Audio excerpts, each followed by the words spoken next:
Hi this is Jaicy. അപ്പം ഇന്നത്തെ നമ്മുടെ ഒരു വീഡിയോ സ്പീക്കിങ്ങിനെ പറ്റിയായിരിക്കും. സ്പീക്കിംഗ് എങ്ങനെ കുറച്ച് നന്നായിട്ട് ഇമ്പ്രസീവായിട്ട് നമ്മുടെ എക്സാമിന് ചെയ്യാൻ പറ്റും, കുറച്ച് ടിപ്സ് അതിൻ്റെ കാര്യങ്ങൾ, പിന്നെ നമ്മുടെ സ്പീക്കിംഗ് എങ്ങനെ ഇമ്പ്രൂവ് ചെയ്തെടുക്കാം, അങ്ങനെയൊക്കെയുള്ള കാര്യങ്ങളായിരിക്കും ഞാൻ ഈ വീഡിയോയ്ക്കകത്ത് ഇൻക്ലൂഡ് ചെയ്യുന്നത്. സോ നമുക്ക് വീഡിയോയിലേക്ക് പോകാം.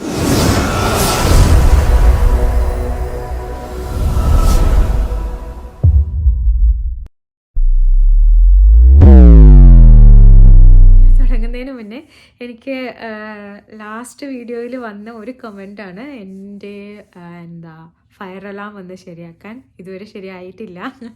സോ ആ ഒരു ഇടയ്ക്കിടയ്ക്കുള്ള ഒരു ബീപ്പ് ബീപ്പ് സൗണ്ട് ഉണ്ടായിരിക്കും. Sorry for that. സോ നമുക്ക് വീഡിയോ തുടങ്ങാം. സ്പീക്കിംഗ് എനിക്ക് തോന്നുന്നില്ല ഒരു ടഫസ്റ്റ് ടാസ്ക് ആണ്, അല്ലെങ്കിൽ ഒരു ടഫസ്റ്റ് മൊഡ്യൂളാണ് OET നിന്ന്. ബിക്കോസ് ഒരു 70-75% നമ്മൾ കാൻഡിഡേറ്റ്സിനെ എടുത്ത് നോക്കിക്കഴിഞ്ഞ് കഴിഞ്ഞാൽ സ്പീക്കിംഗ് മിക്കവർക്കും കിട്ടുന്നുണ്ട്. ഐ മീൻ ഒരു 70-75% കാൻഡിഡേറ്റ്സിനും സ്പീക്കിംഗ് കിട്ടും, ബാക്കി ഏത് മൊഡ്യൂൾസ് പോയാലും. ബട്ട് സ്റ്റിൽ കുറച്ച് പേർക്ക്, ബാക്കിയുള്ള കുറച്ചൊരു 30% കാൻഡിഡേറ്റ്സിന് സ്പീക്കിംഗ് സ്റ്റിൽ ഒരു ഡിഫിക്കൽട്ട് ടാസ്ക്കായിട്ട് ഫീൽ ചെയ്യുന്നുണ്ട്. അപ്പം അതിൻ്റെ കാരണം മെയിനായിട്ടുള്ളത് ലാക്ക് ഓഫ് കോൺഫിഡൻസ് ആണ്. സോ ഇവിടെ ഫസ്റ്റ് ആൻഡ് ഫോർമോസ്റ്റ് നമുക്ക് വേണ്ടത് നമ്മുടെ കോൺഫിഡൻസ് ഇൻക്രീസ് ചെയ്യുക. കോൺഫിഡൻസ് ഇൻക്രീസ് ചെയ്യുന്നത് എങ്ങനെയാണെന്ന് വെച്ച് കഴിഞ്ഞാൽ നമുക്ക് വേറെ ഒന്നും ചെയ്യാനില്ല, speak with others in English. അതാണ് first and foremost step or tip for your speaking. ഇനി ആദ്യമായിട്ട് OET ചെയ്യുന്നവർക്കാണെങ്കിൽ ഞാൻ ബ്രീഫായിട്ട് എന്താണ് സ്പീക്കിംഗ് എന്ന് പറഞ്ഞുതരാം. സോ സ്പീക്കിംഗ് ഇവിടെ നമുക്ക് ഒരു 20 മിനിറ്റ്സിൻ്റെ എക്സാമാണ്. 20 മിനിറ്റ്സ് പറയുമ്പം നമുക്ക് ഇനിഷ്യലി ഒരു വാമപ്പ് സെഷൻ ഉണ്ട്. Warm up session is nothing but നമ്മുടെ ഒരു പേടി, ഒരു ടെൻഷൻ ഒക്കെ ഒന്ന് മാറ്റാൻ വേണ്ടി അവർ വെച്ചിരിക്കുന്ന ഒരു സെഷനാണ് അത്, വാമപ്പ് സെഷൻ. സോ അത് ഒരിക്കലും അത് അസസ് ചെയ്യുന്ന ഒരു പാർട്ടല്ല. ബട്ട് സ്റ്റിൽ നമുക്ക് ആസ് മച്ച് ആസ് പോസിബിൾ നമ്മളത് നന്നായിട്ട് പെർഫോം ചെയ്യാം. വാമപ്പ് സെഷനിനകത്ത് അവർ ബേസിക് ആയിട്ടുള്ളൊരു കുറച്ച് ക്വസ്റ്റ്യൻസ്, നിങ്ങളുടെ പാസ്പോർട്ട്, നിങ്ങളുടെ ഐഡൻറ്റിഫിക്കേഷൻ കാര്യങ്ങളൊക്കെ കൊടുത്തതിന് ശേഷം അവർ നിങ്ങളോട് ബേസിക് ആയിട്ടുള്ള കുറച്ച് ക്വസ്റ്റ്യൻസ് നിങ്ങളോട് ചോദിക്കുമായിരിക്കും. Like why did you choose this profession, അല്ലെങ്കിൽ what is the best quality for a nurse, അതുമല്ലെങ്കിൽ അങ്ങനെയുള്ള കുറച്ച് ക്വസ്റ്റ്യൻസ്. അല്ലെങ്കിൽ why do you want to go and work in abroad, അല്ലെങ്കിൽ which place you would like to move, അല്ലെങ്കിൽ which country you would like to work in the future. ഇങ്ങനെയൊക്കെയുള്ളതാണ് നിങ്ങളുടെ warm up session എന്ന് പറയുന്നത്. അതൊരു കൂടിപ്പോയ ഒരു 1 മിനിറ്റ് അല്ലെങ്കിൽ ഒരു 2 മിനിറ്റ്സ് കാണും, അതിൽ കൂടുതൽ പോകത്തില്ല. ആൻഡ് ഈ ഒരു സെഷൻ അത് നിങ്ങളുടെ അസസ്മെൻറ്റിൻ്റെ ഇതിലല്ല, അത് അസസ് ചെയ്യുന്ന ഒരു സെഷനല്ല നിങ്ങളുടെ വാമപ്പ് സെഷൻ എന്ന് പറയുന്നത്. അപ്പോൾ നമ്മുടെ വാമപ്പ് സെഷൻ കഴിഞ്ഞു. വാമപ്പ് സെഷൻ ഞാൻ പറഞ്ഞു ഒരു 1 or 2 മിനിറ്റ്സ് മാത്രമുള്ളൊരു സെഷനാണ്. പിന്നെ വാമപ്പ് സെഷന് ശേഷം അവർ നമുക്ക് റോൾ പ്ലേ കാർഡ് തരും. നമുക്ക് 2 റോൾ പ്ലേ കാർഡാണ് തരുന്നത്. അതിനകത്ത് ഫസ്റ്റ് റോൾ പ്ലേ കാർഡ് തന്നിട്ട് നമുക്കൊരു പ്രിപ്പറേഷൻ ടൈം ഉണ്ട് 2 to 3 മിനിറ്റ്സ്. ദെൻ നമ്മുടെ സ്പീക്കിംഗ് ടൈം എന്ന് പറയുന്നത് 5 മിനിറ്റ്സ് ആണ്. അപ്പോൾ നമ്മുടെ റോൾ പ്ലേ കാർഡ് എങ്ങനെയാണെന്ന് വെച്ച് കഴിഞ്ഞാൽ, നമ്മുടെ റോൾ പ്ലേ കാർഡിനകത്ത് ഫസ്റ്റ് ഒരു റോൾ പ്ലേ ഉണ്ടായിരിക്കും, അതായത് ഒരു സിനാരിയോ. ദെൻ സിനാരിയോ ബേസ് ചെയ്തിട്ടുള്ള ടാസ്ക് ഒരു 5-6 അല്ലെങ്കിൽ ഒരു 7 ടാസ്കോളം നമുക്ക് തരും. നമ്മൾ മെയിൻലി കോൺസെൻട്രേറ്റ് ചെയ്യേണ്ടത് നമ്മുടെ ടാസ്കിനെയാണ്. സോ നമ്മൾ ആ ഒരു വിത്തിൻ ടൈം ഫ്രെയിമിൽ നിന്നുകൊണ്ട് we have to complete those task. അതാണ് നമ്മുടെ ചലഞ്ച് ഇവിടെ. അപ്പം നമ്മുടെ റോൾ പ്ലേ എന്താണെന്ന് വെച്ച് കഴിഞ്ഞാൽ, ഏതെങ്കിലും ഒരു സെറ്റിംഗ് ആയിരിക്കും നമുക്ക് തരുന്നത്. സെറ്റിംഗ് പറയുമ്പം അതൊരു ഹോസ്പിറ്റൽ സെറ്റിംഗ് ആയിരിക്കും. ഹോസ്പിറ്റൽ സെറ്റിങ്ങിൽ തന്നെ നമ്മൾ ചിലപ്പോൾ അതൊരു വാർഡിൽ ഉള്ള ഒരു പേഷ്യൻറ്റിനോട് കമ്മ്യൂണിക്കേറ്റ് ചെയ്യുന്നതായിരിക്കും, അല്ലെങ്കിൽ ഒരു എമർജൻസി ഡിപ്പാർട്ട്മെൻറ്റിൽ വരുന്ന ഒരു പേഷ്യൻ്റ് അല്ലെങ്കിൽ പേഷ്യൻ്റെ ബൈസ്റ്റാൻഡേഴ്സിനോട് നമ്മൾ സംസാരിക്കുന്ന ഒരു കോൺവെർസേഷൻ ആയിരിക്കും. ചിലപ്പോൾ അതിനകത്ത് ആർഗ്യുമെൻറ്റ്സ് വരും, അതായത് ഒരു റിലക്റ്റൻ്റ് ആയിട്ടുള്ള പേഷ്യൻ്റ് ആയിരിക്കും. സോ നമ്മൾ കൺവൈൻസ് ചെയ്തിട്ട് അവരുടെ ആ ഒരു റിലക്റ്റൻസിയൊക്കെ ഒന്ന് മാറ്റി നമ്മുടെ പാത്വേയിലോട്ട് കൊണ്ടുവരണം. അതാണ് നമ്മുടെ സ്പീക്കിങ്ങിലൂടെ നമ്മൾ ചെയ്യേണ്ട കാര്യം. അല്ലെങ്കിൽ അതൊരു എമർജൻസി ഡിപ്പാർട്ട്മെൻറ്റ് ഞാൻ പറഞ്ഞു ICUയിലായിരിക്കും. പിന്നെ ഉള്ളൊരു സെറ്റിംഗ് പറയുകയാണെങ്കിൽ നമ്മുടെ കമ്മ്യൂണിറ്റി സെറ്റിംഗ് ആണ്. ചിലപ്പോൾ അതൊരു ക്ലിനിക്കിലേക്ക് വരുന്ന ഒരു ഒരു പേഷ്യൻ്റ് ആയിരിക്കും. അല്ലെങ്കിൽ നമ്മൾ പോയിട്ട് വിസിറ്റ് നമ്മൾ പേഷ്യൻ്റെ ഹോമിൽ ചെന്നിട്ട് അതൊരു ഹോം വിസിറ്റ്, അങ്ങനെ ഒരു സെറ്റിംഗ് ആയിരിക്കും. ഇതാണ് കോമൺ ആയിട്ടുള്ള സെറ്റിങ്സ് എന്ന് പറയുന്നത്. സോ ഇതിനെ ബേസ് ചെയ്തിട്ടായിരിക്കും നമ്മൾ സംസാരിക്കേണ്ടത്. ഇവിടുത്തെ ഒരു സ്പീക്കിങ്ങിൻ്റെ ഒരു പ്രത്യേകത എന്ന് പറയുന്നത് ചില സമയത്ത് നമ്മുടെ ചില ടോപ്പിക്സിനെ ഡിപ്പെൻഡ് ചെയ്തിരിക്കും. ചില ടോപ്പിക്സിൽ നമുക്ക് നമ്മുടെ പ്രാക്ടിക്കൽ അല്ലെങ്കിൽ നമ്മുടെ ഒരു തിയറിറ്റിക്കൽ നോളജ് ഇവിടെ നമുക്ക് ചില ഏരിയാസിൽ ഇംപ്ലിമെൻറ്റ് ചെയ്യാൻ പറ്റും. അതിവിടെ ഒരു പോസിറ്റീവായിട്ടുള്ള കാര്യമാണ്. സോ നിങ്ങൾ അങ്ങനെയും നിങ്ങൾക്ക് നിങ്ങളുടെ സ്പീക്കിങ്ങിനെ ഇമ്പ്രൂവ് ചെയ്യാൻ പറ്റും. ലൈക്ക് നിങ്ങളുടെ തിയറിറ്റിക്കൽ ഓർ പ്രാക്ടിക്കൽ നോളജിനെ നിങ്ങൾ നിങ്ങളുടെ സെൻസ് ഉപയോഗിച്ചിട്ട് കൊണ്ടുവന്ന് ഇംപ്ലിമെൻറ്റ് ചെയ്യുക. സോ അത് വേറൊരു ടിപ്പാണ് നിങ്ങളുടെ സ്പീക്കിങ്ങിനെ ഇമ്പ്രൂവ് ചെയ്യാൻ. അപ്പം ഞാൻ സിനാരിയോ സെറ്റിങ്സ് കാര്യങ്ങളെല്ലാം പറഞ്ഞു. ഇനി നിങ്ങളുടെ സ്പീക്കിംഗ് ടൈമാണ്. നിങ്ങൾക്ക് നിങ്ങളുടെ ഫസ്റ്റ് റോൾ പ്ലേ കാർഡ് കിട്ടി. നിങ്ങളുടെ കയ്യിൽ 2 minutes പ്രിപ്പറേഷൻ ടൈം ഉണ്ട്. 2 to 3 minutes ആയിരിക്കും. ദെൻ നിങ്ങളുടെ 5 minutes എന്ന് പറയുന്നത് ഫോർ യുവർ സ്പീക്കിംഗ്.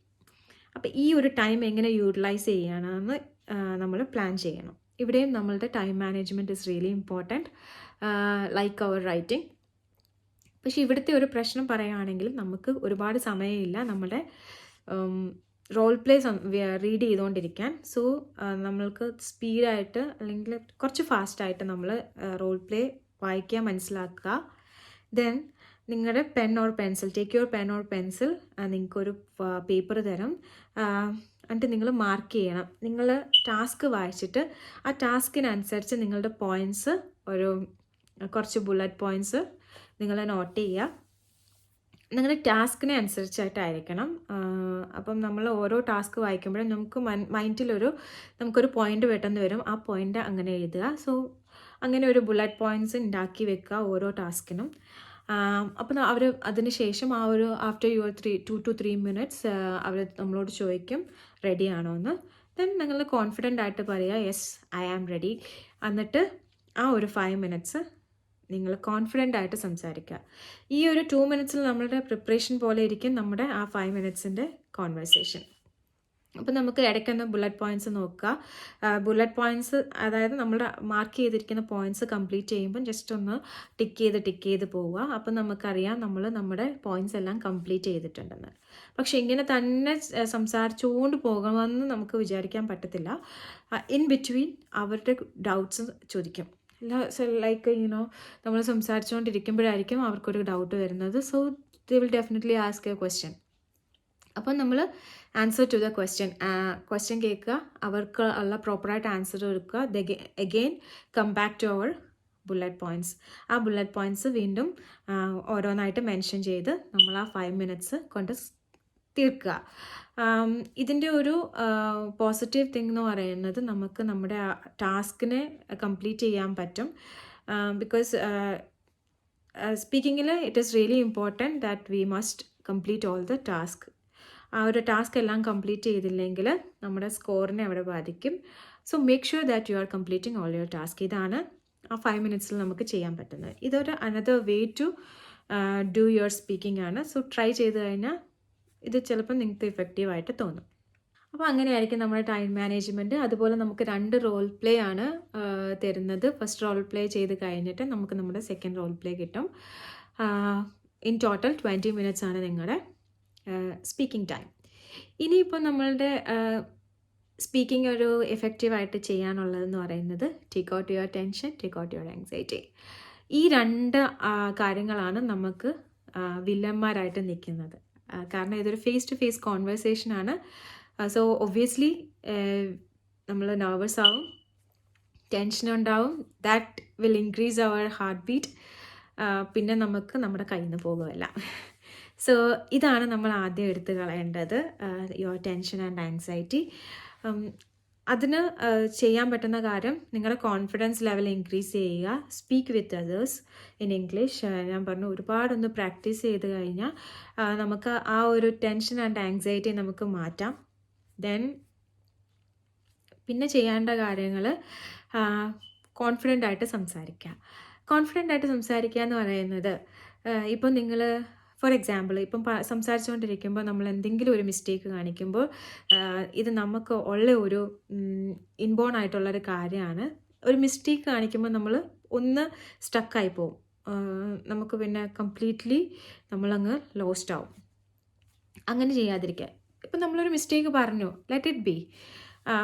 മിസ്റ്റേക്ക് ആണെന്ന് നമുക്കറിയാം, പക്ഷെ നമ്മളുടെ ഫ്രണ്ടിലിരിക്കുന്ന ആൾക്കാർ മനസ്സിലാക്കണമെന്നില്ല. മനസ്സിലാകുന്നത് നമ്മുടെ എക്സ്പ്രഷൻസ് ചേഞ്ച് ആകുമ്പോഴാണ്.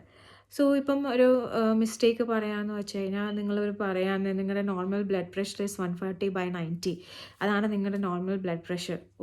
നമ്മൾ പിന്നെ സ്റ്റക്കായി, ഞാൻ പറഞ്ഞത് തെറ്റായിപ്പോയി. നമുക്കറിയാം 120/80 ആണെങ്കിലും ഞാൻ പെട്ടെന്ന് പറഞ്ഞപ്പോൾ 140/90 ആയിപ്പോയി. ദൈവമേ, ഇനി എന്ത് ചെയ്യും? ഇനി എനിക്കത് തിരുത്താൻ പറ്റുമോ? Never bother. നിങ്ങൾ 140/90 ആണ് പറഞ്ഞു, യെസ് 140/90 ആണ് നോർമൽ BP, അങ്ങനെ പറഞ്ഞിട്ട് സംസാരിക്കുക.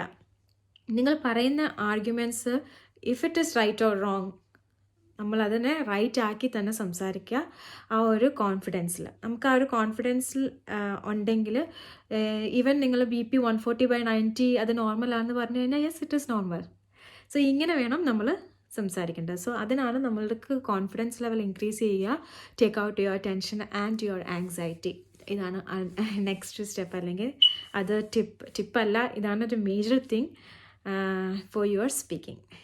ഇനിയുള്ള കുറച്ച് കാര്യങ്ങൾ പറയുന്നത്, നിങ്ങൾ സംസാരിക്കുമ്പം നിങ്ങൾ ഫേസ് ടു ഫേസ്, അല്ലെങ്കിൽ eye to eye contact maintain ചെയ്യുക. അത് ഇമ്പോർട്ടൻ്റ് ആണ്. പിന്നെ പറയുകയാണെങ്കിൽ സ്പീക്ക് ലൗഡ്ലി, നല്ല ഉച്ചത്തിൽ സംസാരിക്കണം. ബിക്കോസ് നമുക്ക് അത് റെക്കോർഡഡ് ആണ്, അപ്പം നമ്മുടെ സൗണ്ട് നന്നായിട്ട് റെക്കോർഡ് ചെയ്യണം. So speak loudly. പിന്നെ ഒരുപാട് എക്സ്പ്രഷൻസ് കൊണ്ടുവരരുത്. ലൈക്ക് നമ്മുടെ ഗെസ്റ്റേഴ്സൊക്കെ നോർമൽ ഗെസ്റ്റേഴ്സ് ആയിരിക്കണം. ഒത്തിരി നമ്മളെ ആങ്സൈറ്റി അല്ലെങ്കിൽ നമുക്ക് ആ ഒരു ടെൻഷൻ വരുമ്പോൾ നമ്മുടെ ഗെസ്റ്റേഴ്സും ഒരുപാടുണ്ടാകും. ബട്ട് മേക്ക് ഷുവർ നിങ്ങളുടെ ഗെസ്റ്റേഴ്സ് ഒത്തിരി കൂടുതൽ ആകരുത്. അതുപോലെ തന്നെ നമ്മുടെ കൈയുടെ ആക്ഷൻസ് ഒക്കെ നമ്മുടെ ഈ ഷോൾഡർ ലെവലിൻ്റെ അപ്പുറേക്ക് പോകരുത്. ലൈക്ക് ഫോർ എക്സാമ്പിൾ പറയുകയാണെങ്കിൽ അവരെ അടിക്കാൻ പോകുന്നത് പോലെ നമ്മൾ സംസാരിക്കരുത്. സോ നമ്മുടെ ഹാൻഡ്സിൻ്റെ മൂവ്മെൻ്റ് എന്ന് പറയുന്നത് ഈ ഒരു ഷോൾഡറിന് അപ്പുറേക്ക് പോകരുത്. സോ ഇങ്ങനെയുള്ള കുറച്ച് കാര്യങ്ങളും കൂടെ നിങ്ങൾ മേക്ക് ഷുവർ ചെയ്യുക. ഗെസ്റ്റേഴ്സ് ആൻഡ് യുവർ ഹാൻഡ് മൂവ്മെൻറ്റ്സ്. പിന്നെ അങ്ങോട്ട് ഇങ്ങോട്ട് ലൈക്ക് നമ്മൾ അവരുടെ, ഞാൻ പറഞ്ഞു, ഐ ടു ഐ കോണ്ടാക്റ്റ് ആയിരിക്കണം. മുകളിലോട്ട് നോക്കിയോ അല്ലെങ്കിൽ സൈഡ്സിലോട്ട് നോക്കി സംസാരിക്കരുത്. അത് നിങ്ങളുടെ ലാക്ക് ഓഫ് കോൺഫിഡൻസിനെയാണ് അത് കാണിക്കുന്നത്. സോ നിങ്ങൾ കോൺഫിഡൻ്റ് ആണെന്ന് അറിയിക്കാൻ വേണ്ടിയാണ് maintain that eye to eye contact. ഇതും കുറച്ച് സ്റ്റെപ്സ് ആണ് അല്ലെങ്കിൽ ട്രിക്സ് ആണ് നമ്മുടെ സ്പീക്കിംഗ് കുറച്ച് ഇംപ്രസീവായിട്ട് ചെയ്യാൻ വേണ്ടി. ഇനിയുള്ള കാര്യം, നിങ്ങളുടെ സ്പീക്കിംഗ് ഇംപ്രൂവ് ചെയ്യാനാണെങ്കിൽ തനിയെ നിങ്ങൾ പ്രാക്ടീസ് ചെയ്യുക. ഇപ്പം നിങ്ങൾക്ക് ആരെയും കിട്ടുന്നില്ല സംസാരിക്കണമെങ്കിൽ വേണ്ട, നിങ്ങൾ ജസ്റ്റ് ഒരു മിററിൻ്റെ ഫ്രണ്ടിൽ ചെല്ലുന്ന നിൽക്കുക. നിങ്ങളുടെ റോൾ പ്ലേ എടുത്തിട്ട് തന്നെ നിങ്ങൾ തന്നെ ഒന്ന് പ്രാക്ടീസ് ചെയ്യുക. ഫോൺ എടുക്കുക, നിങ്ങളുടെ സ്പീക്കിംഗ് റെക്കോർഡ് ചെയ്യുക. നമ്മൾക്ക് സ്പീക്ക് ചെയ്യുമ്പോൾ ഉള്ളൊരു കാര്യം, ഒരുപാട് ഹമ്മിങ്സ് ഉണ്ടാവും. Hummings like from one word to another നമ്മളിങ്ങനെ തിങ്ക് ചെയ്യുമ്പം നമുക്ക് വരുന്ന ഒരു കാര്യം, ഈവൻ എനിക്കും ഇപ്പോൾ വരുന്നുണ്ട്, അത് കൂടരുത്. ആ ഒരു ഹമ്മിങ്സ് ഒരുപാട് കൂടരുത്. അതൊരു നെഗറ്റീവ് തിങ് ആണ് നമ്മുടെ സ്പീക്കിങ്ങിൽ. ബിക്കോസ് നമുക്ക് സ്പീക്കിംഗ് അവിടെ കുറവും നിങ്ങളുടെ ഹമ്മിങ്സ് കൂടുതലാണെങ്കിലും കേൾക്കുമ്പോൾ തന്നെ നമുക്കൊരു ഓക്വേർഡ് ഫീലിംഗ് ആയിരിക്കും. സോ നമ്മളുടെ ഹമ്മിങ്സ് കുറയ്ക്കുക. അത് കുറയ്ക്കാൻ പറ്റുന്നതെന്ന് പറയുന്നത്, നമ്മളൊന്ന് കോൺഷ്യസ് ആയി കഴിഞ്ഞാൽ നമുക്കത് കുറയ്ക്കാൻ പറ്റുന്നതേ ഉള്ളൂ. എന്താ ചെയ്യേണ്ടതെന്ന് വെച്ച് കഴിഞ്ഞാൽ, നമ്മൾ ഫോൺ എടുക്കുക, നമ്മുടെ വോയിസ് തന്നെ നമ്മൾ റെക്കോർഡ് ചെയ്യുക. In front of a mirror practise your speaking. അത് നിങ്ങളുടെ കോൺഫിഡൻസ് ഇൻക്രീസ് ചെയ്യാൻ ഏറ്റവും ബെസ്റ്റ് മെത്തേഡാണ്. ഒരു മിററിൻ്റെ ഫ്രണ്ടിൽ നിന്ന് സംസാരിക്കുക. അതുപോലെ തന്നെ നിങ്ങളുടെ സൗണ്ട് റെക്കോർഡ് ചെയ്യുക, എന്നിട്ട് തിരിച്ച് കേൾക്കുക. അതിൽ തന്നെ നിങ്ങൾക്ക് മനസ്സിലാവും നിങ്ങൾ എത്രത്തോളം മിസ്റ്റേക്സ് ചെയ്തിട്ടുണ്ട്, അല്ലെങ്കിൽ എത്രത്തോളം നിങ്ങളുടെ ഹമ്മിങ്സ് വരുത്തുന്നുണ്ട്. സോ നെക്സ്റ്റ് സ്പീക്കിംഗ് ചെയ്യുമ്പം ട്രൈ ടു റെഡ്യൂസ് യുവർ ഹമ്മിങ്സ്. അതുപോലെ തന്നെ മിസ്റ്റേക്സ്, കോൺഷ്യസ് ആയിട്ട് വരുന്ന മിസ്റ്റേക്സ് എന്തൊക്കെയാണ്, അല്ലെങ്കിൽ റിപ്പീറ്റഡ് ആയിട്ട് വരുന്ന മിസ്റ്റേക്സ് എന്തൊക്കെയാണെന്ന് കണ്ടുപിടിച്ചിട്ട് അത് കുറയ്ക്കാം. ഇങ്ങനെയും നമുക്ക് നമ്മുടെ സ്പീക്കിങ്ങിനെ ഒരു വേയിൽ കൂടെ ഇമ്പ്രൂവ് ചെയ്യാൻ പറ്റും. അപ്പോൾ ഇതൊക്കെയാണ് സ്പീക്കിങ്ങിൻ്റെ കുറച്ച് ട്രിക്സ് ആൻഡ് ടിപ്സ് എന്നൊക്കെ പറയുന്നത്. പിന്നെ എപ്പോഴത്തെ പോലെ പറയാനുള്ളത്, ഗ്രാമർ കേട്ട് കേട്ട് മടുക്കുന്നുണ്ടായിരിക്കാം. ബട്ട് ഗ്രാമർ പാർട്ട് ഇമ്പ്രൂവ് ചെയ്താൽ മാത്രമേ നമുക്കിതെല്ലാം ചെയ്യാൻ പറ്റത്തുള്ളൂ. സോ ഗ്രാമർ ഇമ്പ്രൂവ് ചെയ്യുക, സംസാരിക്കുക, സ്പീക്ക് മോർ. അപ്പോൾ നിങ്ങൾക്ക് കോൺഫിഡൻസും വരും, നിങ്ങളുടെ ലാംഗ്വേജ് പ്രൊഫഷൻസി ഇമ്പ്രൂവ് ചെയ്യാൻ പറ്റും. അപ്പോൾ ഇതൊക്കെയാണ് നിങ്ങൾ ചെയ്യേണ്ട കാര്യങ്ങൾ. സോ ഈ ഒരു വീഡിയോ യൂസ്ഫുൾ ആയിട്ടുണ്ടെങ്കിൽ എനിക്ക് കമൻറ്റ് ചെയ്യുക. സോ ഇന്നത്തെ വീഡിയോ ഇത്രയേ ഉള്ളൂ. Thank you for listening to me and have a good day. God bless you.